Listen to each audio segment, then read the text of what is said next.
Dr. Shaw here, and welcome to another episode of Teaching Humanity Remotely. Today I want to talk to you about the power of the word, when it means something and when it means not as much. So I have many friends who feel that their love language is words of affirmation.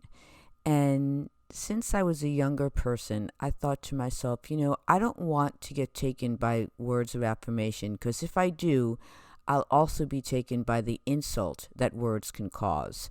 So what that means is that I want to have an inner sense of well-being and an inner stability, so that the compliment, if I get it, could be nice, but I'm not motivated by the compliment, because I know that what I'm doing is either the right thing or the wrong thing, or either deserves a positive response or a negative response. I want to know for myself so I don't get taken externally by the word.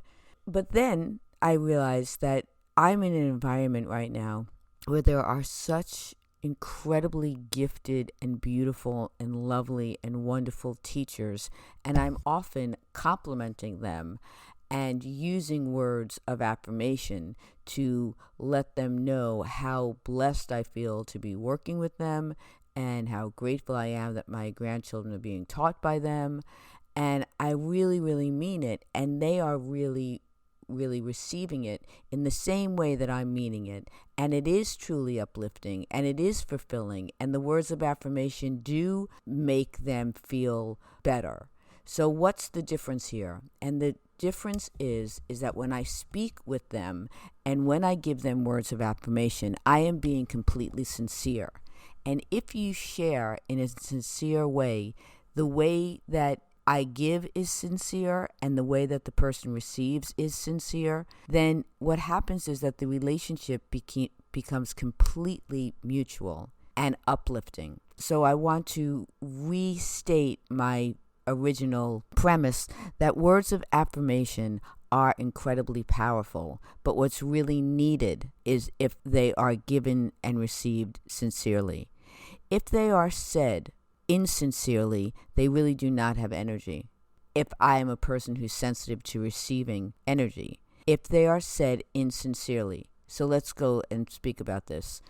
You're going around the table, you're saying what you're thankful for, and you have like a snide middle schooler or a teenager, and the kid says, I'm thankful for my parents. And the way they said it was kind of like just having to say something. You can tell that they didn't mean it, even if in fact they really are truly thankful for you. In that moment, they were just being, like, let's get this job done. So it doesn't really feel like it's a compliment to the parents. But if a child stopped and said, I don't say this enough, but really I am so grateful that I have such a fantastic family, then that would be sincere, and the people who received those words of affirmation would feel it in a sincere way. And I want to furthermore say that it's not just about words, it's really about actions. If I do a nice act, but I don't sincerely mean it, the person who's receiving that act may still feel okay, but I'm not feeling okay because I know that it's not really genuine. Recently, I was a host, and typically I love hostessing. It's one of my favorite things to do because I'm good at it, and I understand the secret that it's in the generosity that you get to keep something, and so I love sharing everything I have. I feel fortunate that I have what I have, and I know the secret to be fulfilled about having what I have is being able to share it with complete generosity. And recently I was hosting, and I didn't like it. And the people who received the hosting, they liked it. It was good for them, but it wasn't good for me. It didn't fulfill me. And because it didn't fulfill me, if they were more conscious, if they were more feeling the energy, it wouldn't have been as good for them.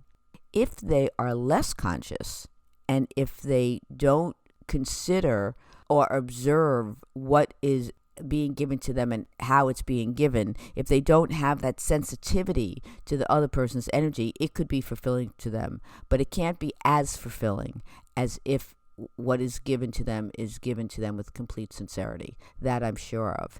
It might be good enough based on where they're at and how they are in reference to energy around them, but it's not as fulfilling. So what I'm really saying in this podcast is that sincerity of thought, words, action, deeds matter to the person who's feeling the sincerity, and matters to the people who are being able to receive the sincere act or words. However, if less sensitive, then I guess you could be less sincere. So I guess what I want for myself and for those around me is to live life with the most sincerity possible, because with sincerity comes fulfillment. If I'm teaching and I'm just going through the motions, I'm not going to teach as well. The people who receive my lessons won't get as much from me, and I won't feel good about my teaching because I'm just going through the motions. But if I am sincere about what I'm teaching and who I'm teaching, then I will get the most out of the experience, and the people that I teach will get the most out of it. And this year in particular, and many other years, but this year I have a very small group, and after retirement for a number of years that I'm getting to do this again, what I'm loving so much in a sincere way is working with such fabulous parents. I don't have to consider whether they know how great I think they are. I know that they know that I think they're great because it's so obvious and it's so sincere. I'm giving it sincerely, they're receiving it sincerely. So the word for this podcast is about sincerity. And that if I can live the most sincere life that I can, I will have the most fulfillment. So to teach your children not just to go through the motions, not just to say please and thank you because they're supposed to, but because they really feel when they are given something that they want to say thank you. And they really feel that when they ask for something that they should really say please, because it makes them feel better and it makes the person who's serving them feel better. So that is why I really want to do this podcast.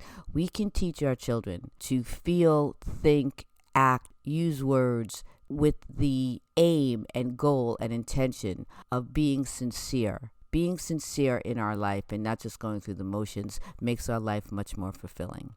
I hope this resonates with you. Until next time, please feel free to visit Dr. Shaw paperbacks on Amazon. Those books are written to help you communicate effectively with your children, and then those teaching points help to repeat the lessons that are given in the books. Thank you and be well.